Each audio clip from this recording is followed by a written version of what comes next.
Nick, welcome. Why has Liquid Telecom invested so much in its fibre rollout across Africa? What we've done is we've built a fibre optic network that now is covering 7 African countries. We're building out in the 8th. We've really built fibre where fibre didn't exist before. We have replaced some of our satellite systems with fibre, and we're providing services that people want and need and haven't been able to receive before. What do you find are the biggest challenges in deploying fibre where there has not been connectivity in place before? Africa is a difficult environment, so there's challenges at a whole variety of levels, from regulatory to political, although there's been a lot of good political cooperation that we've had, to simply getting regulators to understand the technology that we're bringing in.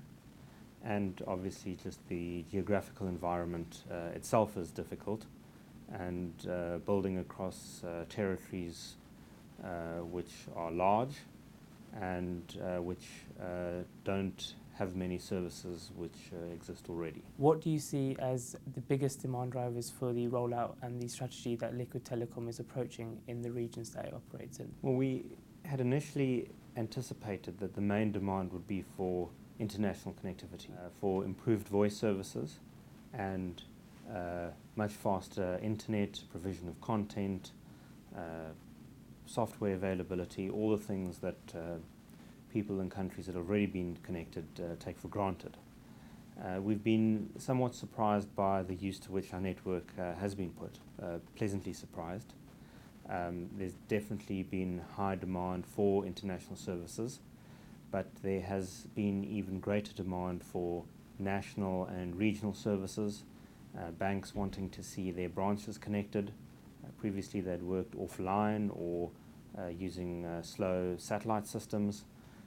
We've now connected the branch networks for 5 different banks nationally and across the region using advanced MPLS services. And we've connected supermarket chains, transport companies, NGOs. A whole variety of enterprises are now finding out that remoteness can be overcome through connectivity and high-speed communication services. You mentioned the underdeveloped satellite systems. Do you think they will now become redundant in Africa with the advent of increasing fibre rollout? Well, we have a large satellite network, probably one of the largest satellite networks across the continent. What we are definitely seeing is a migration in demand. There is definitely a significantly reduced demand for large trunks and for large amounts of bandwidth being dropped at a single point. But that said, there is also a migration to increased satellite services, particularly in the periphery. There are places where fibre will take some time to get to, and those areas don't want to be left out. So on the one hand, a reduction in demand, but on the other hand, a great increase in demand and a plethora of small but fast satellite sites that we're now rolling out. How do you think the African market has changed with the increasing international connectivity? I think the market has, as a result of this connectivity, become a lot more sophisticated. Customers are now not so much grateful for receiving services. They've become a lot more demanding. Corporates are not just looking for narrowband IP, they're looking for MPLS, they're looking for VPN, they want quality of service, they want to make sure that the networks have got redundancy. The kind of things that perhaps in other parts of the world have been taken for granted are now being demanded.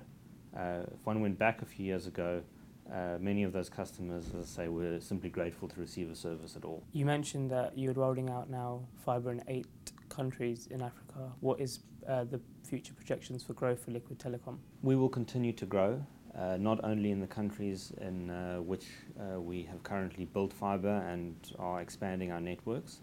There's several other countries that we are in advanced stages of looking at and planning fibre rollout. We are investing a considerable amount in the access networks fact, the access networks will require a greater investment than the long-haul redundant trunk networks have. We're rolling out fibre to the curb, fibre to the home in a number of countries now. We've got pilots up and running in 2 countries.